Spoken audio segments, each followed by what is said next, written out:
और वैद्य जी उसके साथ चले जाते हैं। राधा को देखते ही राधा को देख वैद्य जी, राम, राधा अब इस दुनिया में नहीं रही। नहीं वैद्य जी, ऐसा कैसे हो सकता है? अभी तो राधा ठीक थी ना? राम, खुद को संभालो। मैं जो कह रहा हूँ वो सच है। उसके शरीर में जहर का असर ज्यादा हुआ था, इसलिए मैं उसे बचा नहीं सका। ऐसा कहकर वैद्य जी वहाँ से चले गए। राम का तो जैसे जीवन उजड़ गया था। वो राधा के अंतिम संस्कार करके घर पर अपने बच्ची के साथ वक्त बिताता था।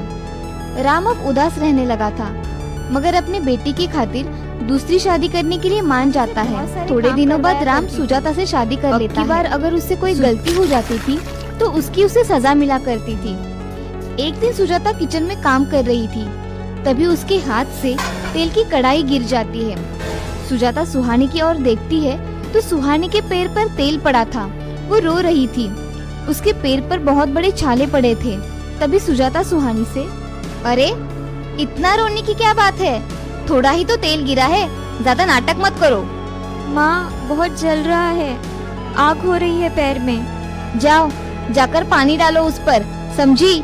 सुहानी लंगड़ाते हुए वहाँ से चली जाती है। मगर इधर सुजाता खुश थी, उसकी वजह से सुहानी को दर्द हुआ था। अब सुहानी पैर को लेकर रोती है और एक जगह बैठकर सो जाती है। श्रीरामपुर नाम के गांव में एक राम नाम का किसान रहा करता था। उसके पत्नी का नाम था राधा।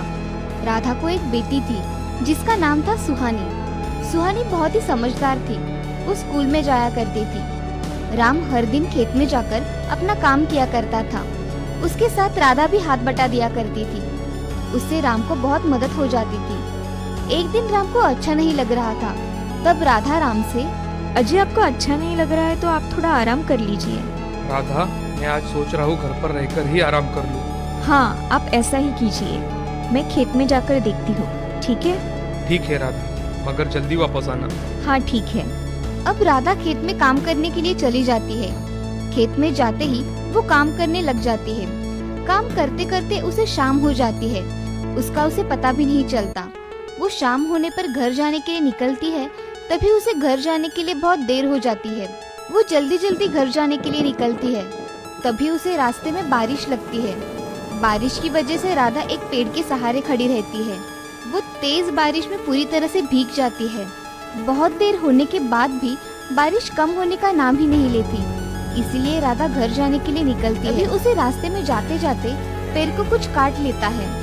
उसे वक्त ही नहीं मिलता कि उसे किसने काटा है ये देखने के लिए। वो जल्दी जल्दी में घर पहुंच जाती है और घर जाकर अपने कपड़े बदलकर खाना बनाने के लिए लगती है। तभी सुहानी उसके पास आकर उसे कहती है, माँ, तुम्हारे पैर में क्या हुआ है? देखो, उस पर कितनी सूजन आई हुई है।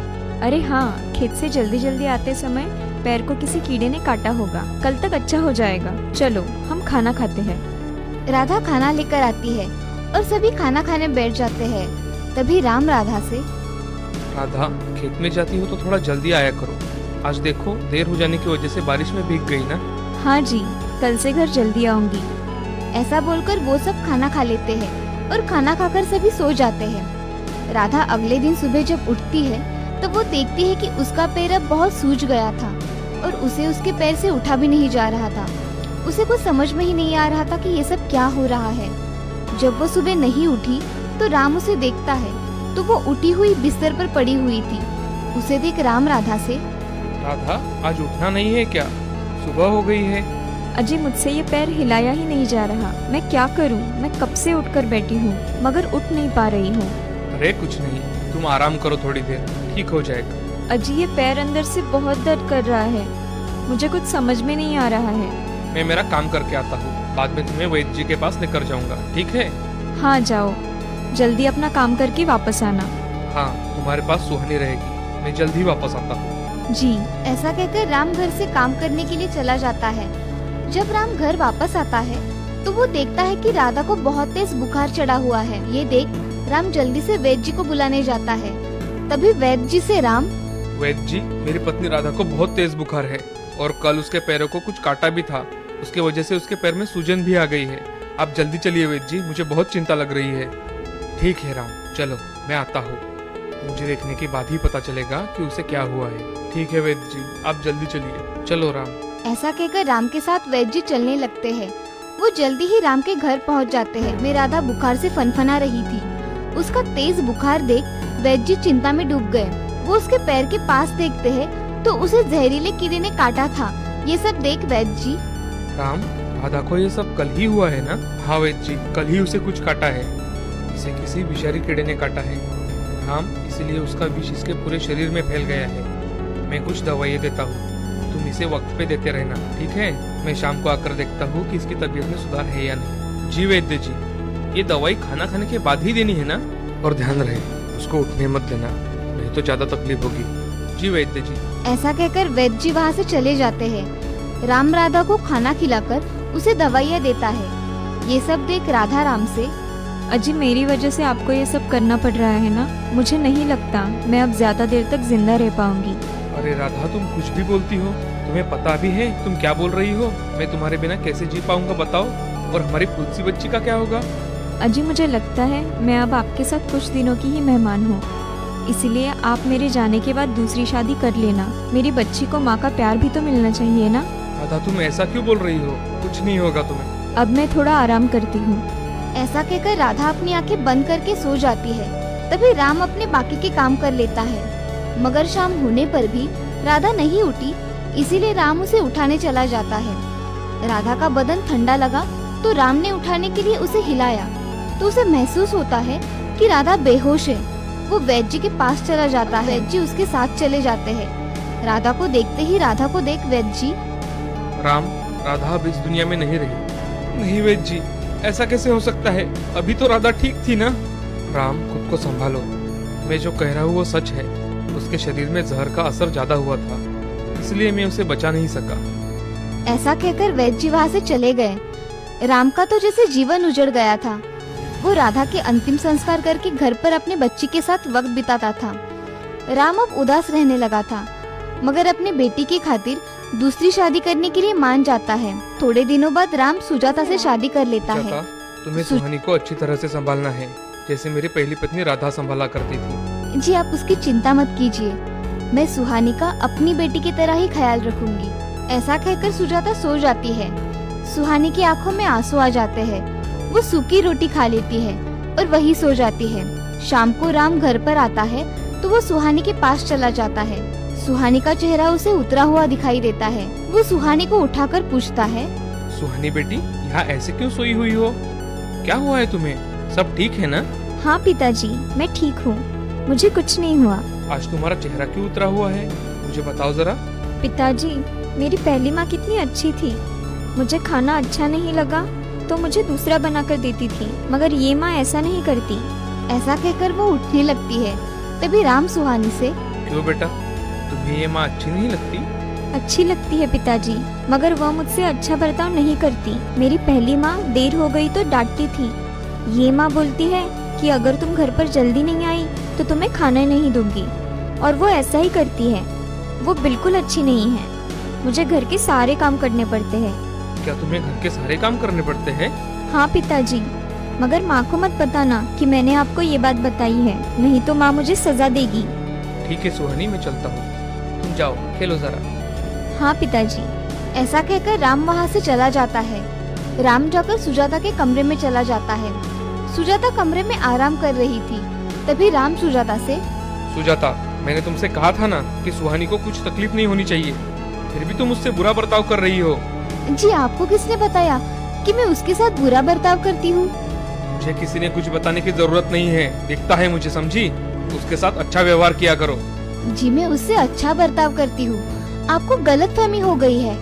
मुझे कोई गलतफहमी नहीं हुई है, तुम्हें हुई है, समझी? आज से तुम उसके साथ अच्छा बर्ताव करोगी, समझी? ठीक है। ऐसा कहकर सुजाता चुप हो जाती है और मन में ठान लेती है कि मैंने अगर तुम्हें मजा ना चखाया तो मेरा नाम भी सुजाता नहीं, समझी? ऐसा कहकर वो काम करने में लग जाती है। वो सुहानी से बहुत सारे काम करवाया करती थी। अब की बार अगर उससे कोई गलती हो जाती थी तो उसकी उसे सजा मिला करती थी। एक दिन सुजाता किचन में काम कर रही थी, तभी उसके हाथ से तेल की कढ़ाई गिर जाती है। सुजाता सुहानी की ओर देखती है तो सुहानी के पैर पर तेल पड़ा था। वो रो रही थी, उसके पैर पर बहुत बड़े छाले पड़े थे। तभी सुजाता सुहानी से, अरे इतना रोने की क्या बात है, थोड़ा ही तो तेल गिरा है, ज्यादा नाटक मत करो। माँ बहुत जल रहा है, आग हो रही है पैर में। जाओ, जाकर पानी डालो उस पर, समझी? सुहानी लंगड़ाते हुए वहाँ से चली जाती है, मगर इधर सुजाता खुश थी। उसकी वजह से सुहानी को दर्द हुआ था। अब सुहानी पैर को लेकर रोती है और एक जगह बैठकर सो जाती है। तभी शाम के समय उसके पिताजी आते हैं। वो देखते हैं कि सुहानी के पैर में तो छाले पड़े हुए हैं। वो सुहानी को उठाते हैं और अरे सुहानी बेटा, ये तुम्हारे पैर को क्या हुआ है? कुछ नहीं पिताजी, मुझसे गलती से हो गया। माँ की इसमें कोई गलती नहीं है। राम मन ही मन सोचता है, ये सब सुजाता नहीं किया होगा, तभी तो सुहानी डर के मारे कुछ नहीं बता रही मुझे।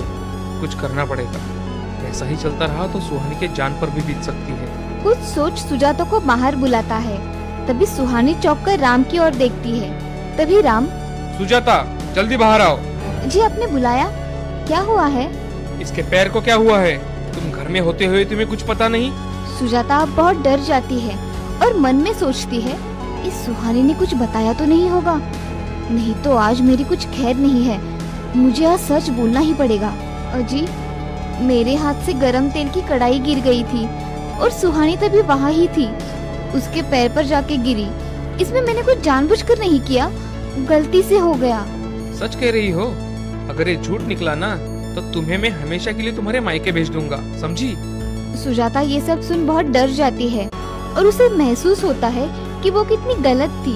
और सुजाता कहती है, मैं अंधी हो गई थी, मैंने अपनी ही बेटी को ठेस पहुंचाई।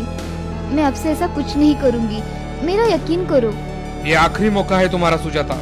अगली बार अगर ऐसा कुछ हुआ ना तो मैं तुम्हें माफ नहीं करूंगा, और मेरी बेटी की खुशी ही मेरे लिए सब कुछ है। मेरे बुरे बर्ताव के लिए मुझे माफ कर दीजिए। सुहानी अब उसके पास आकर बोलती है कि माँ तुम माफी मत मांगो, तुम तो मेरी माँ हो ना, मेरी अच्छी माँ। ये सब सुन सुजाता की आंखें भर आती है। वो सुहानी को गले लगा लेती है। अब राम भी ये सब देख बहुत खुश हो जाता है। अब वो तीनों खुशी खुशी एक साथ रहने लगते हैं। इस कहानी से हमें ये सीख मिलती है कि जिंदगी में हमेशा अच्छे कर्म करते रहना चाहिए, कभी भी बुरे कर्म नहीं करने चाहिए, किसी के साथ भी बुरा बर्ताव नहीं करना चाहिए।